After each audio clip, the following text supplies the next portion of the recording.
भाजपा के नेता कह रहे थे राहुल जी क्रिसमस की छुट्टी मनाने विदेश जा रहे हैं, लेकिन आज कड़ाके की सर्दी में जब भारतीय जनता पार्टी के मंत्री, बददिमाग प्रवक्ता और नेता कंबल ओढ़कर भारत को तोड़ने में लगे थे, तो राहुल जी महात्मा गांधी की समाधि पर, नेहरू जी की समाधि पर, इंदिरा जी की समाधि पर, राजीव जी की समाधि पर, चौधरी चरण सिंह की समाधि पर और अटल जी की समाधि पर नमन कर कर अपनी तपस्या पूरी कर रहे थे।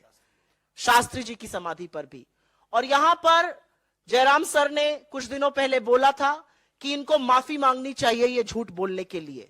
तो जब आज आपका झूठ फिर से रंगे हाथों पकड़ा गया है, तो क्या माफी वीर की सेना माफी मांगेगी? माफी मांगना इनकी पुरानी आदत है, दिक्कत नहीं होनी चाहिए, लेकिन बार बार झूठ बोलने की ये जो आदत है आज फिर से पकड़ी गई है और जरूर माफी मांगने का काम होना चाहिए। आप सब लोगों ने सवाल पूछा कि अटल जी की समाधि वो क्यों गए। मुझे लगता है कि वो अटल जी की समाधि भी गए, वो चौधरी चरण सिंह जी की समाधि भी गए, वो शास्त्री जी की समाधि भी गए, महात्मा की समाधि भी गए, नेहरू जी की भी समाधि गए, इंदिरा जी पर भी गए और राजीव जी पर भी गए। शास्त्री जी का मैंने बोला। मेरा अपना मानना है कि राहुल गांधी एक तपस्या पर निकले और वो कहते हैं ये कि मैं एक तपस्या पर निकला हूं, मेरे लिए भारत जोड़ो यात्रा एक तपस्या के स्वरूप है।